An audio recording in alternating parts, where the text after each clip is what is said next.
It's Ethan Ormis back again for another video today, and welcome back to the channel, guys. We're here again for yet another CDL Week 2, or sorry, no, Major 2 Week 3 review. So I guess another CDL video. Nonetheless, a pretty great weekend of matches, and I actually did really well on my predictions so far in Major 2. We'll see what the bracket looks like here in just a moment, but here's a look at the updated standings, which is correct, I believe. I thought New York was at 125, but I must be wrong. Before we take a look at that, I just want to see. Let me take a look at the Call of Duty League, because I thought they were at 125. Never mind. Okay, we're all good. We are all up to date then. Let's just go back. We'll take a look at CL Intel, and then, yeah, so we'll come back to this momentarily. But of course, yes, so here is the CDL standings right now, heading into Major 2's actual event, which I'm very excited for, down in Boston, so that'll be a fun one, I'm sure. I'm really excited to see what this event has in store for us. So, obviously, 12th place still the London Royal Ravens at a 3-8 record. I don't really see that changing anytime soon. And then the Gorillas now in 11th.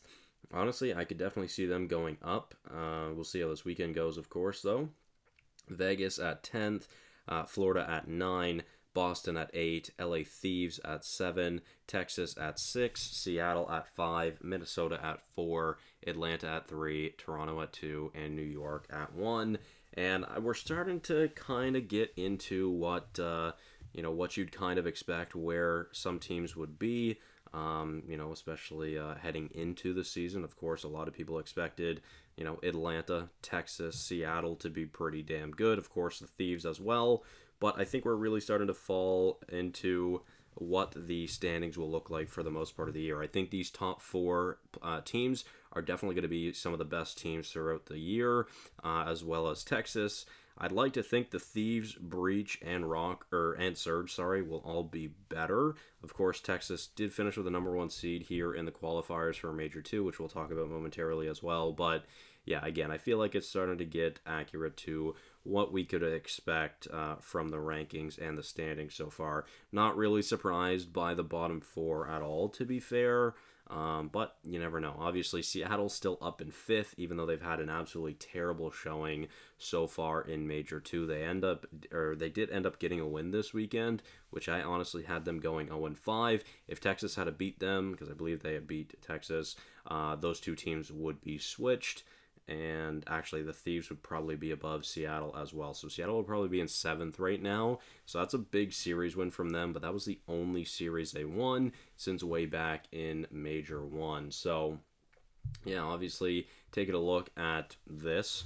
Of course, London with the 12th seed, 1-4. Seattle 1-4 for 11. Vegas 2-3. Not a bad showing from Vegas there at 10th. Florida at 9th. LA Thieves at 8th. LA Gorillas at 7th. Atlanta FaZe at 6, which is fucking insane. Minnesota at 5. New York at 4, which is very interesting. Of course, they did win Major 1. Boston at 3, Toronto at 2, and Texas at 1. So, very interesting, and I'm intrigued to see what these will actually have to say, what these matches will have to say going into Major 2. Of course, we'll do my predictions in a future video, but here's a look at the weekend's predictions. Of course, there was a few upsets that I ended up getting wrong. Obviously, Texas and Vegas. I mean, that's a big upset. I'm sure most people had Texas winning. And similarly, New York and Seattle. So sorry, Seattle had beat New York. My bad. But yeah, again, I'm sure most people expected New York to win that series. So those were just 2 upsets that I obviously got wrong. And again, I had said in my prediction video for Boston and LAT that I really feel like it was a toss-up and either team could win. I ended up going for Boston, but it ended up being the Thieves, which is a big win for them, and so they wouldn't go 1-4, and they inevitably ended up going 2-3 instead. So this is actually my best week of predictions so far. 21 points with a total of 55 so far through Major 2, which is pretty solid. Again, a few upsets that go the way that most people would have expected them to, and I would have been almost flawless this weekend. I mean, I still am almost flawless, or I guess this past weekend. But I also did really good on my series count. I got a +3 from London and Florida, a +3 from New York and Vegas, a +3 from Toronto and LAG, which is all pretty good. So 3 perfect series that I predicted, which is nice. But yeah, really cool. And of course, taking a look at the Major 2 bracket here early, we've got Texas and LA Thieves, so you're 1 and 8 seed. Up in the winners round 1, we've got New York and Minnesota, which is seeds 3 and 4, I think it was. Correct? Sorry, 4 and 5. My bad. Toronto and LAG, seed 2 and seed 7.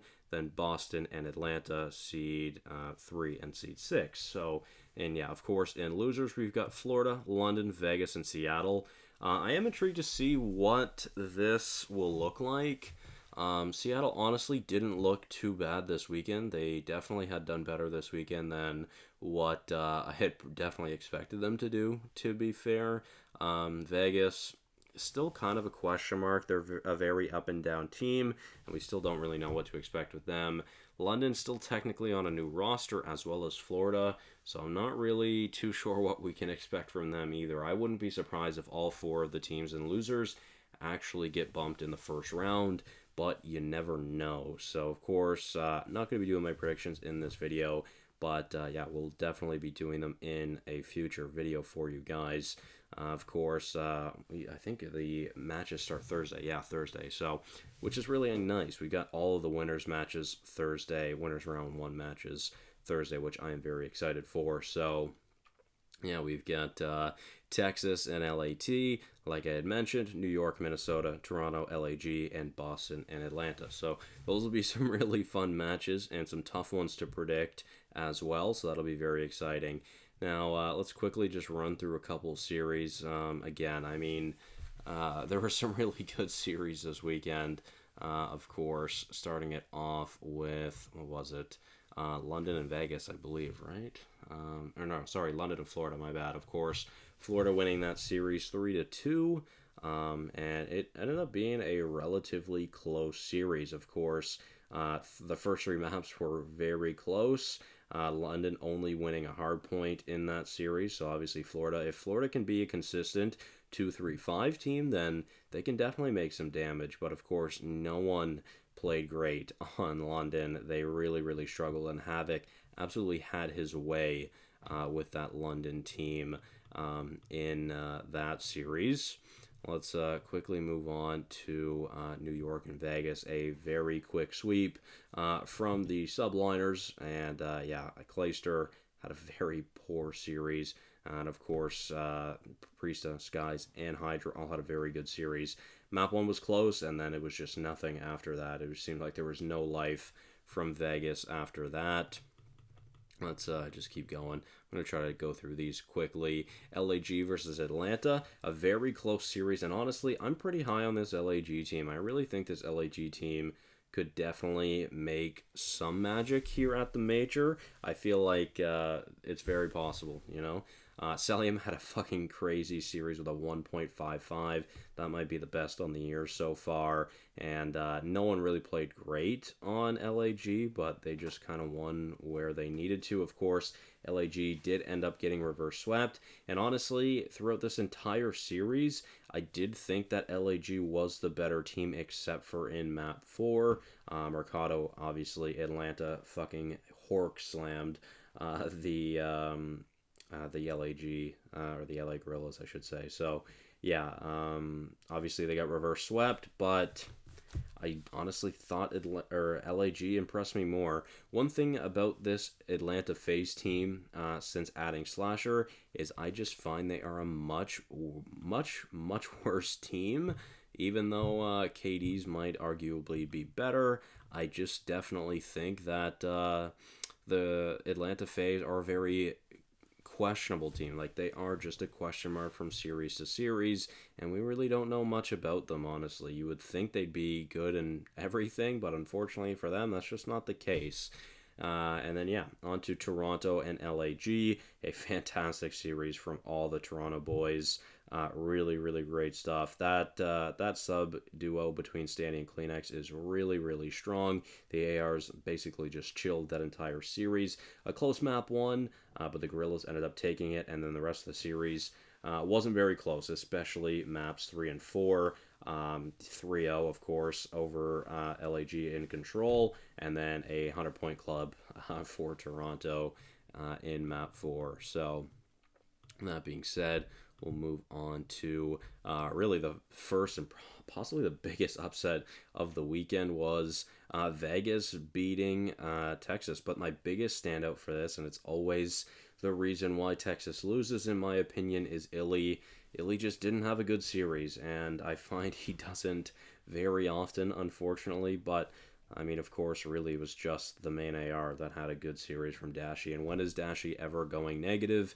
It just doesn't happen. So, yeah, again, a much better redemption series from Vegas, of course. They really, really struggled earlier in the weekend. They redeemed themselves and definitely bring it back. And yeah, overall, I mean, a decently close series as well, but Vegas was just the better team. That's just the truth, really. So, then Florida and Boston, I feel like most people expected this to go the way of Boston, and that is most definitely true. Awakening with a 1.34 against his former franchise. Major and Vickle got absolutely fucking destroyed. Havoc has most definitely been the brightest light for this Florida Mutineers team this year, in my opinion. Dave, in his debut, I believe it was, had a decent series, but yeah, I mean, overall, Boston was just a better team in this series, and that's why they came away with the victory. And then the other upset, this honestly might have even been a bigger upset. Seattle and New York, 3-1 for Seattle. But, of course, you actually got Sib and Pred this series, and if you actually get Sib and Pred, then this team is very, very hard to beat. These two are incredible. Of course, both of them dropped over 90 kills and less than 70 deaths throughout that series, which is absolutely insane. And Priest and Kismet just got fucking destroyed. They got shit on in that series. And, I mean, yeah, honestly, wasn't even really that close to a series. Obviously, Seattle, I think, just looked better. But, yeah, so if we're getting this Sib and this Pred in the or not in the final, sorry, but in the playoffs, in the actual major event, then who knows? We could definitely see a very strong Seattle team once again, maybe make a run. It's very possible, but on to Minnesota and Seattle now. Pants and Afro, that submachine duo had a fun time this series, and yeah, I mean, 3 out of the 4 players on Seattle had less than a 0.74, so, which is insane. Absolutely insane. A dominant series for Minnesota. Of course, Minnesota got 3-0'd in the control, but yeah, overall, it was just a dominant series from Minnesota, and I feel like this is the more accurate representation of what the Seattle Surge are right now. It's just not that great, unfortunately, for them. Then LA Thieves versus Boston Breach, an interesting series. Both teams, I feel like, really struggled. This is what two very evenly matched teams looks like, in my opinion. On both sides, it's the ARs that had better series. Obviously, you look at KDs, you would expect Boston to win this series, but overall, I mean, it was a very close series for the most part in that second half, or in the later half, I guess. Those first 2 maps were not close. Of course, a reverse sweep from the Thieves, but no one played good from LA, really, on the Hydro. Obviously, Octane, but that's an AR map. Everyone else got Hork slammed.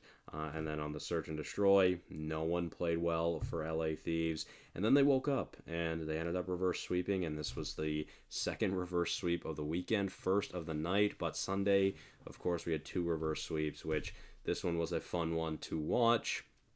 Of course, Dashy had a unbelievable series in this series. He was insane, dropping a 1.42.